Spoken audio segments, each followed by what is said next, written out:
Power star Pawan Singh के एक और पुराने गाने ने खेसारी लाल यादव को फिर से दिया बड़ा झटका। तो क्या है खबर इस वीडियो में हम जानने वाले हैं। तो बेशक अगर आप पावर स्टार पवन सिंह के सच्चे फैन हैं तो चैनल को सब्सक्राइब करके छोटा सा कमेंट जरूर करना और वीडियो आप पूरा जरूर देखिए। पावर स्टार पवन सिंह इस बार सोशल मीडिया यानी कि यूट्यूब नंबर पे 1 और 2 पे पावर स्टार पवन सिंह का ही जलवा, क्योंकि पावर स्टार पवन सिंह ने बोल बम में देखा जाए तो ट्रेंडिंग का द्वार खोल दिए हैं।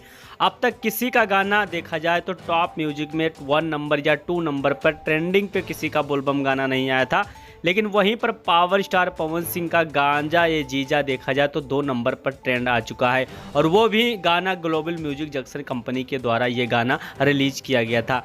लेकिन आज खेसारी लाल यादव का एक गाने का टीजर रिलीज किया गया और उस गाने को कल सुबह यानी कि देखा जाए तो ग्लोबल म्यूजिक जंक्शन के यूट्यूब चैनल से उस गाने को रिलीज किया जाएगा। अब पावर स्टार पवन सिंह का जो गाना ट्रेंडिंग में गया है उसका रिकॉर्ड क्या खेसारी लाल यादव का जो कल गाना रिलीज होगा वो तोड़ पाएगा कि नहीं तोड़ पाएगा, क्योंकि पावर स्टार पवन सिंह का पहला ऐसा गाना है जो कि टॉप नंबर पर ट्रेंड पर गया है। और कल खेसारी का इसी चैनल से गाना रिलीज हो रहा है हद कर दी राजा जी। तो ये गाना रिकॉर्ड बना पाएगा, पावर स्टार पवन सिंह का रिकॉर्ड तोड़ पाएगा कि नहीं तोड़ पाएगा, आप लोग कमेंट बॉक्स में कमेंट ज़रूर करिए। मिलते हैं अगले वीडियो में।